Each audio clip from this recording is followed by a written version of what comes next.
Today, I am going to present to you the movie Kishkindapuri. The story of this movie is so spooky that hearing it will give you goosebumps. Without further ado, let's begin today's movie explanation.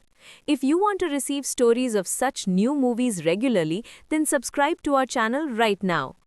The story begins in 1989 where we are shown a radio station named Kishkindapuri Suvarnamaya. One day, an insect breaks through the glass of the radio station and enters inside.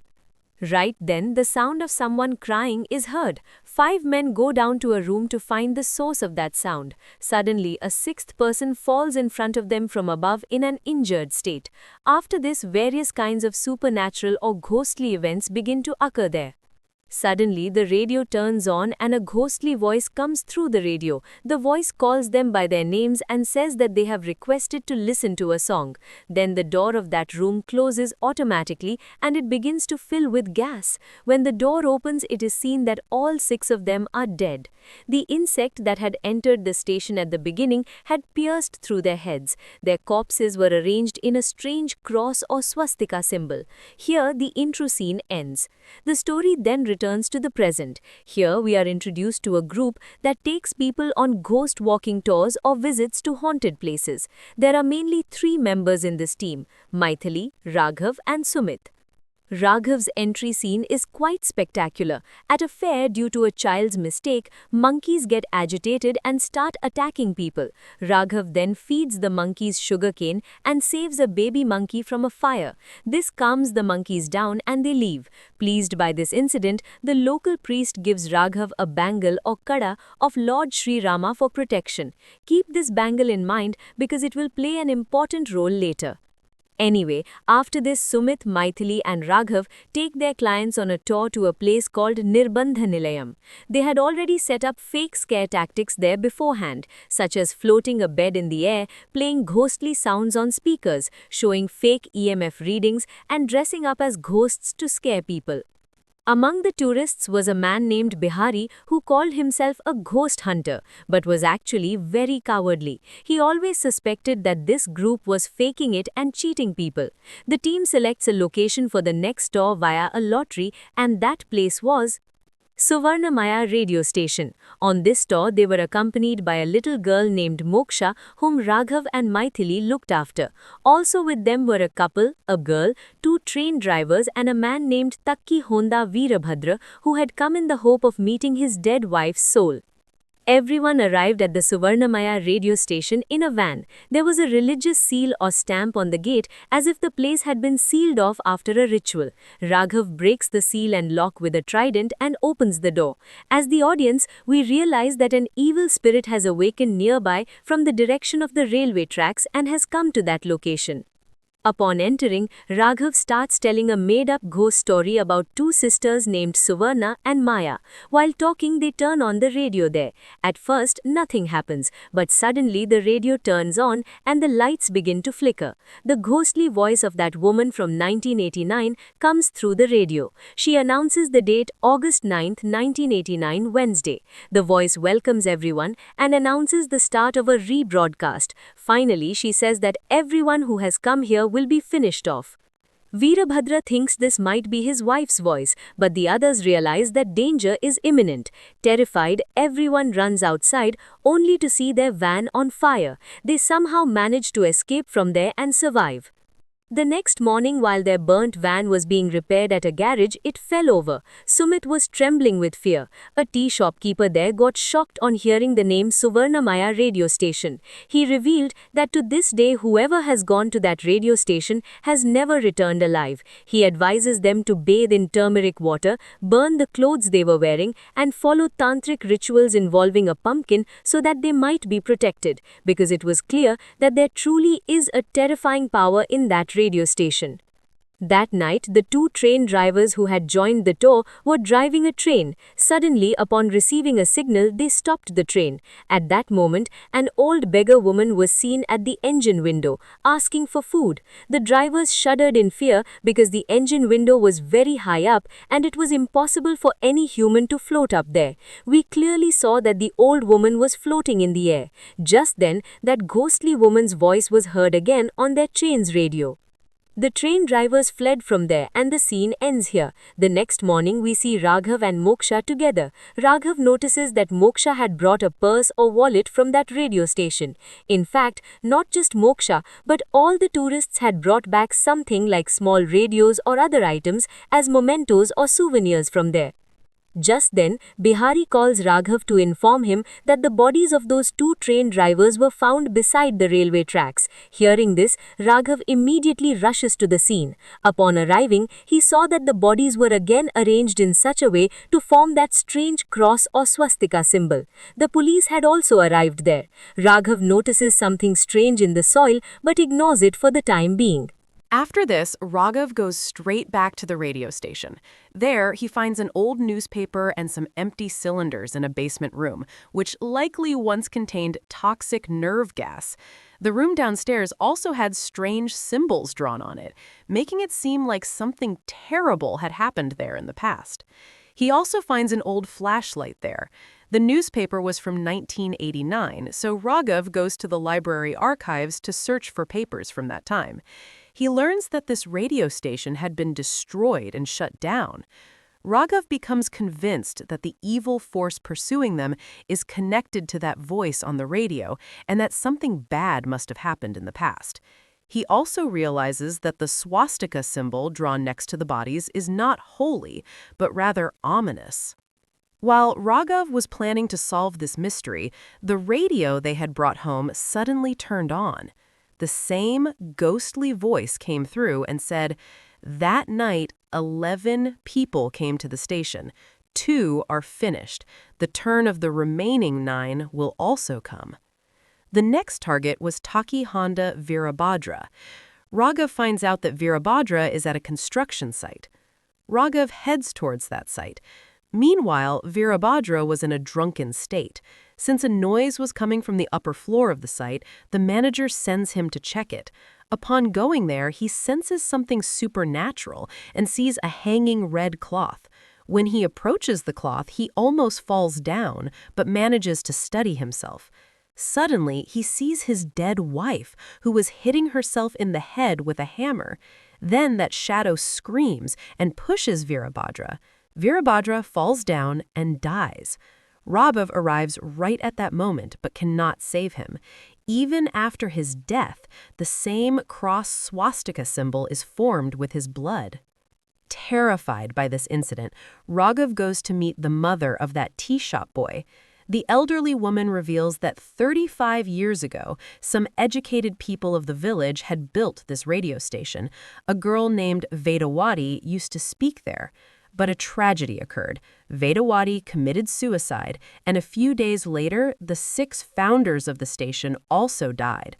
Since then, the place has been cursed. The villagers had sealed the place through a sorcerer after performing a puja, but since Raghav broke that seal, the deaths have started again. Raghav quickly informs Maithili and Sumit of everything. They check the video recording and see that people are dying according to the order in which they entered the station. First, the 2 train drivers, then Virabhadra. After that, although Bihari was supposed to enter, the video shows that Moksha had stepped 1 foot inside before Bihari, meaning the next victim is Moksha. Raghav rushes to Moksha's house. Paranormal activities had already started in Moksha's room, and an invisible hand was dragging her away. Raghav breaks down the door, saves Moksha from hanging, and takes that cursed purse from her. Then, Raghav takes the remaining 8 people to the radio station. He collects all the items belonging to the station from everyone and burns them. He screams, summoning the spirit, and says, "Don't kill them. I brought them here. Finish me." Then, the shadow behind him seems to accept Raghav's challenge. Here, some flashbacks are shown, indicating that this spirit has a past. Raghav finds a photo of a man in that Moksha's purse. As the audience, we also see that the ghost is actually a man, not a woman. But the question remains, then why is there a woman's voice on the radio? The answer will be revealed later. From there, Raghav and Maithili go to the police station and ask police officer Sampath for the case report from 1989. Upon hearing this, Sampot behaves strangely, as if he knows what happened back then. A police officer informs them that in 1989, the woman named Vedavati had filed a complaint against a person. Vedavati had come to the police to file a complaint, and this happened before the death of those 6 people at the radio station. Before the police officer could say anything else, a transformer caught fire and the power went out. Everyone got busy trying to fix the electricity. Seizing this opportunity, the male spirit attacks Raghav. Raghav then uses the flashlight he found at the radio station. Seeing the flashlight's beam, the spirit gets scared and flees. After this, Raghav, Maithili, and Sumit go to Vedavati's father's house. There, they also meet Vedavati's mother, who has lost her mental balance since her daughter's death. Vedavati's father reveals that when Vedavati died in 1989, she was supposed to get married just 4 months later. Since her death, they have not entered Vedavati's room. Raghav takes permission and enters Vedavati's room. There, in a class group photo, he spots a boy along with other students. This is the same boy whose spirit is haunting them. Vedavati's father did not recognize the boy. He advises Raghav to meet the teacher in the photo, as he used to teach both Vedavati and the boy. Raghav, Maithili, and Sumit locate that teacher, Bhushan Sir, and go to meet him. Bhushan Sir now runs a music shop. Bhushan Sir reveals that the boy's name was Vishrava Putra, or Vishrav for short. Vishrav was very interested in history and epics. He was born on the ominous night of a full lunar eclipse. Since birth, he was physically disabled, suffering from rickets, and his body was somewhat bent. Because of this, his father hated him, but his mother loved him very much. He used to play chess and spend time with his mother. One day, Vishrav's father pushed his mother. Vishrav then raised his hand against his father. He could not tolerate the insult to his mother. After this incident, his uncle sent him to study under Bhushan Sir. Vishrav would always draw the cross swastika. One day it was announced in the village that an announcer was needed for the new radio station. Vishrav's voice was a bit girlish or high-pitched, so Bhushan Sir and his mother encouraged him to apply. Vishrav sent his voice sample, and the people at the radio station liked it and selected him as the new host. Vishrav was very happy. But on the day the posters were put up, it was seen that Vedavati's picture and name were used instead of Vishrav's. Actually, Vedavati's fiancé, future husband, was one of the owners of that radio station. Vishrav was heartbroken to see that Vedavati had been taken in his place. In a rage, he went to meet the 6 owners of the radio station, but he never returned. Raghav and Maithili suspect that the 6 people who died at the beginning of the movie were those owners of the radio station.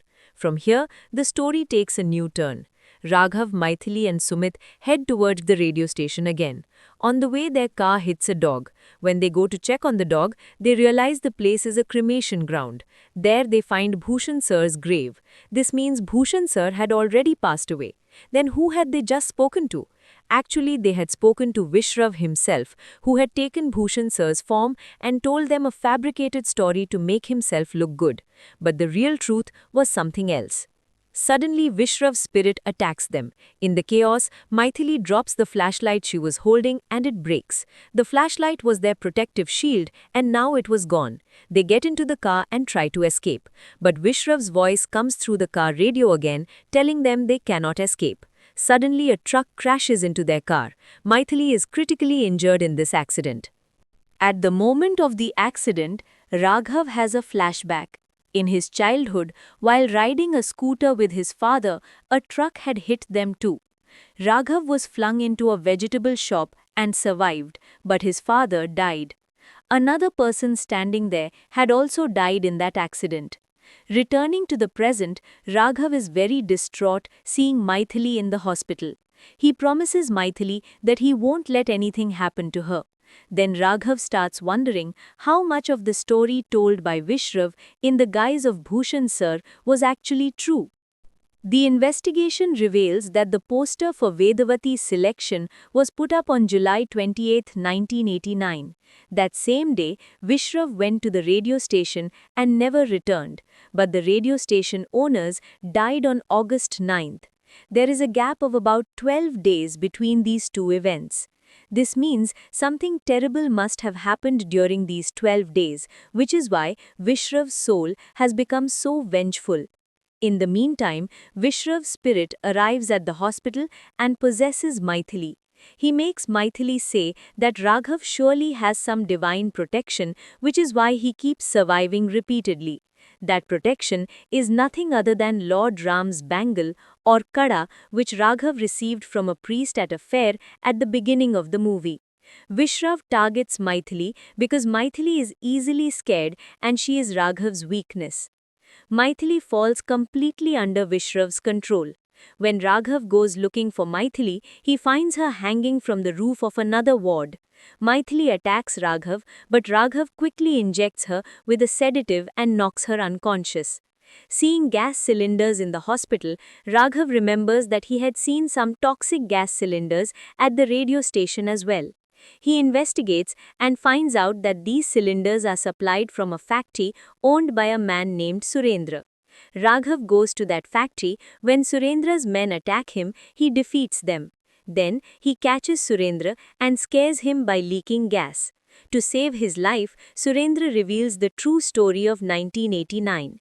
Surendra reveals that his brother Vali and his 5 friends had opened that radio station together. Vali loved Vedavati and their marriage had been finalized.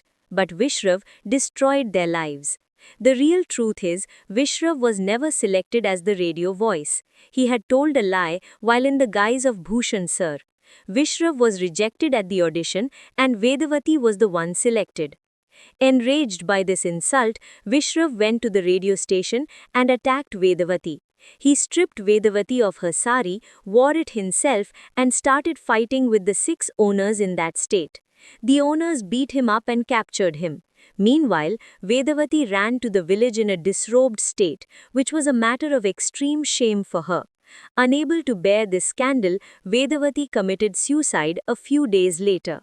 Vedavati's fiancé Vali, blinded by rage, imprisoned Vishrav in the room beneath the radio station. He started releasing the toxic gas brought from Surendra into that room little by little so that Vishrav would die a slow, painful death. Vali used to shine a flashlight into Vishrav's eyes occasionally, which is why the ghost fears flashlight beams. Around August 9th, Vishrav died and they buried the body near Kishkindapuri station. After death, Vishrav returned as a ghost and killed all the 6 owners. In reality, Vishrav was mentally unstable since childhood. His mother gave birth to him. His father hated him. Vishrav was always alone. One day, he found a mirror and started thinking that the reflection inside the mirror was his mother. He used to talk to the mirror and play chess with it. Vishrav's father could not tolerate this, and one day he smashed the mirror. Vishrav thought his father had raised a hand against his mother, even though he had just broken the mirror. In a fit of rage, he killed his own father. After that, his uncle sent him to Bhushan Sir's school. Surendra further reveals that the priests of Agastya ashram had trapped Vishrav the last time. Raghav and Surendra go to that ashram. The current head priest understands everything by placing a Rudraksh on Raghav's hand. He reveals that the previous priest, Sharmaji, who has passed away, had sealed the radio station so that Vishrav's soul could not enter and get to his beloved mirror. This was because Vishrav was intensely connected to that mirror, which he considered a symbol of his mother. The day Raghav and his team, that day when the ghost walking team broke the seal and entered the radio station, they saw that mirror. Maithili got scared seeing an insect on the mirror and threw it away and everyone together broke the mirror. But to Vishrav that was not just a mirror, it was the symbol of his mother. Because the mirror was broken, he became furious, feeling as if these people had killed his mother. That is why he wants to kill everyone one by one. The priest informs them that the only way to stop Vishrav is Traya Vidya, the 3 sciences. Humans have 3 powers: desire, spirit, and action. A soul is formed by the union of these 3. Currently, these powers of Vishrav are separated. Only if these 3 powers can be united will it be possible to free him from this world or trap him. But how can these powers be united? Each of Vishrav's powers is connected to some object. Those objects must be found before 5:14 am tomorrow morning, because after that Uttarayan will end and Dakshinayan will begin, and then Vishrav's power will increase so much that he cannot be stopped. Raghav brings Maithili to the radio station. The priests keep Maithili trapped using mantra-infused water because she was still possessed by Vishrav's spirit. Then Raghav sets out to find those three objects representing Vishrav's desire, spirit, and action. They search the radio station, the railway line, and Vishrav's old house. At the house, they found the chess set that Vishrav used to play with in his childhood. This is the symbol of his spirit. Next, the radio located on top of the radio tower is the symbol of his desire, because he wanted to be a radio jockey. While collecting these objects, Vishrav tries to hinder them by creating illusions of fire. While bringing down the tower collapses, injuring Shurendra and Sumit. But Raghav does not give up. He retrieves the radio. The third object, meaning the symbol of action, had not been found yet. Raghav returns to the radio station with the two objects. Meanwhile, Maithili breaks the water barrier, frees herself and attacks everyone. Even the head priest could not stop her. When Maithili attacks Raghav, Raghav is saved due to that holy bangle or kada of Lord Ram. Raghav quickly catches Maithili and puts the bangle on her hand, causing Maithili to calm down. But the danger is not over. Vishrav's spirit now possesses Raghav. A battle begins inside Raghav's mind. Vishrav's spirit tries to guilt-trip Raghav. He reminds him of that childhood scooter accident where his father died because Raghav had twisted the accelerator. Vishrav says, "We are both the same. We both killed our fathers." But Raghav knows that was an accident, whereas Vishrav had committed murder. At one point, Raghav tears off an amulet or taviz from the neck of that evil shadow inside his mind, weakening the spirit. Here the story takes a new turn. It is revealed that when Vishrav was in his mother's womb, his mother always wore this amulet. Since his mother died at birth, Vishrav wore it. This amulet is the symbol of his action. Regaining his senses, Raghav tells Maithili about the amulet. Maithili runs down to the gas chamber and finds the amulet.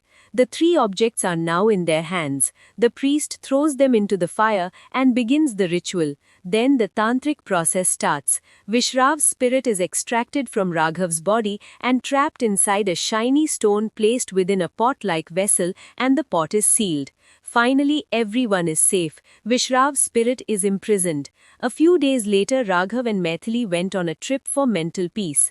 But Raghav was still worried. He was thinking that Vishrav could not be this evil on his own. Surely someone had influenced him. Just then, the movie's final and terrifying twist is shown. In childhood, when Vishrav looked into the mirror, his mother's spirit could be seen behind him, and that spirit looked extremely sinister and evil, meaning it was Vishrav's mother who made him do all this. Thus, the movie ends with a mysterious conclusion. In short, many questions in the movie remained unanswered, yet it was brought to an end. If you liked the video, please like and share, and if you are new to our channel, don't forget to subscribe. Thank you.